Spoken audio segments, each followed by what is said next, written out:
Alors, exercice B de la page, je ne sais plus, 21. Donc, exercice de priorité des opérations. Donc, c'est parti. Priorité des opérations, je rappelle le petit mot qu'on aime bien retenir, c'est PEMDAS. Attention que il n'y a pas de priorité en multiplication et division, c'est de gauche à droite. Pareil pour l'addition et la soustraction, c'est de gauche à droite. C'est la première qui vient qu'on fait. Alors, comme je faisais avec vous, évidemment, depuis le début, quand vous allez avoir un calcul avec des fractions, et ça sera aussi un D, hein, c'est sûr.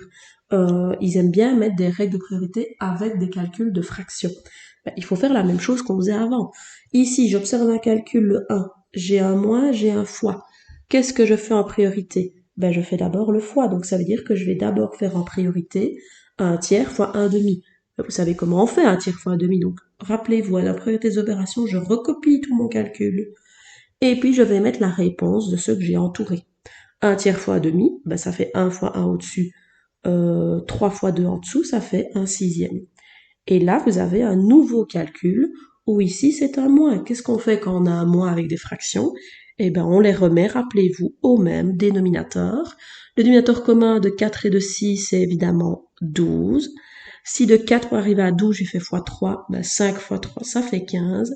Et un sixième pour arriver à des douzièmes, ça fait 2 douzièmes, ce qui me donne comme réponse finale 13 douzièmes, parce que je fais 15 moins 12 et je recopie. Donc, là, nous allons mélanger les règles. Ben, il ne faut pas les oublier. Ne pas oublier ce qu'on a vu pour l'addition de fractions. Ne pas oublier ce qu'on a vu pour la multiplication de fractions. Exercice 2. Vous avez plusieurs choses. Vous avez un fois, vous avez un exposant, vous avez un plus. Le PEMDAS nous dit que c'est l'exposant qui est prioritaire, donc d'abord je vais faire ça. Ça veut dire quoi? Ça veut dire que je recopie tout le reste. Prenez cette habitude de travailler comme ça.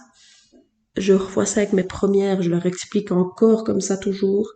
On recopie tout le reste et puis je calcule. Alors, moins 1 demi au cube, ben, ça fait moins 1 au cube qui reste moins, vu que c'est impair, sur 2 au cube qui fait 8. Nouveau calcul. Qu'est-ce qui est prioritaire? Le fois. Donc je fais le fois, ça c'est pas très compliqué. 5 fois moins 1 huitième, ben, ça fait moins 5 huitièmes. Hein. Il suffit de faire 5 fois moins 1 sur 8. Plus un quart, je recopie évidemment. J'arrive donc à une addition. Pour faire une addition, je dois remettre au même dénominateur. Donc je vais évidemment tout remettre sur des huitièmes, vu que c'est tout simplement un quart, c'est 2 huitièmes. Et donc je me retrouve avec moins 5 huitièmes plus 2 huitièmes, ça fait tout simplement moins 3 huitièmes. Encore une fois, j'ai oublié de le dire au début de la vidéo, mettez pause, faites l'exercice seul, et puis corrigez avec la vidéo. C'est comme ça qu'on y arrive, c'est pas en recopiant ce que je fais, évidemment. Alors, le suivant, vous avez un nombre à virgule, donc avant même de réfléchir à ce qu'on va faire, on va le changer en fraction, et là, j'espère que vous savez tous que 0,2, c'est un cinquième. Et maintenant, je peux utiliser mon PEMDAS. PEMDAS, c'est d'abord les multiplications. Donc, je fais d'abord le fois. Je vais donc, et ça facile, donc je vais le faire directement. J'ai moins 3 demi plus, et je vais recopier. 2 fois 1, ça fait 2. 5 fois 3, ça fait 15. Une fois que j'ai fait ceci, je me retrouve à faire un plus. Et là, rappelez-vous, je dois remettre au même dénominateur. 15 et 2, évidemment, c'est 30. Là, je fais x 15, donc 3 fois 15, 45. Là, je fais x 2, donc ça fait plus, 4 trentièmes. Alors, moins 45 plus 4, ça reste des trentièmes. Et ça me fait moins 41 trentièmes que je peux entourer. Comme au-dessus, je pouvais entourer aussi. Alors, le 4, encore une fois, vous pouvez mettre pause et puis seulement faire et puis après corriger. Alors ici, nous avons des parenthèses, ça veut dire qu'elles sont prioritaires. Et dans les parenthèses, c'est un moins, n'oublions pas que c'est un demi. Ça veut dire que avant même de pouvoir continuer, je dois faire ma parenthèse, donc je recopie moins 3 demi fois ma parenthèse. Et pour pouvoir Additionner ou soustraire des fractions, je vous rappelle qu'il faut les remettre au même dénominateur, qui va évidemment être 4, hein, parce que sous-entendu, c'était sur 1 ceci. Alors si je fais x4, ça me fait moins 8, et là ça reste 1. On se retrouve donc à pouvoir faire le calcul de ma parenthèse en entier ici. Je recopie du coup mon moins 3 demi, fois, et moins 8 quarts moins 1 quart, ben ça fait moins 9 quarts évidemment. C'est une multiplication, je fais le signe, c'est plus. Au-dessus, j'ai 3 fois 9, en dessous, j'ai 4 fois 2, et donc 3 fois, on ne sait rien simplifier, donc ça fait 27 sur 8. Réponse finale. Alors, les deux derniers à la page suivante. Nous avons une division et une parenthèse. Dans la parenthèse, nous avons une addition.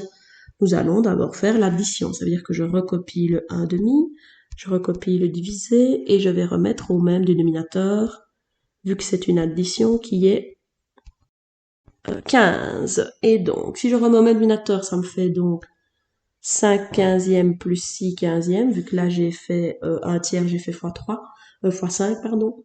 Et pour de 5 à 15, j'ai fait x3, donc 2 fois 3, ça fait 6.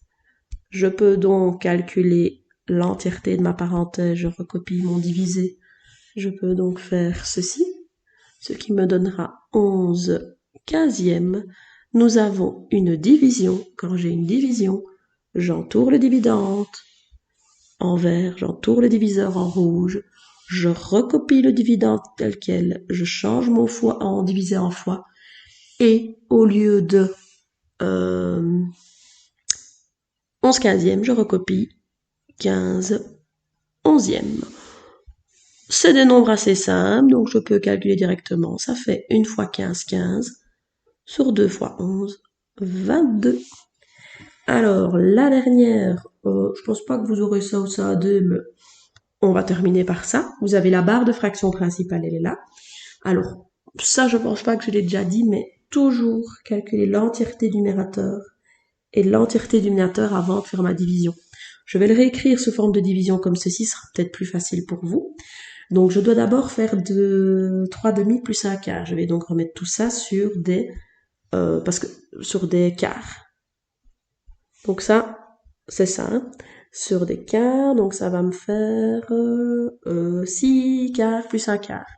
La barre de fraction, je l'ai transformée en un divisé, et le diviseur, je vais le remettre ici.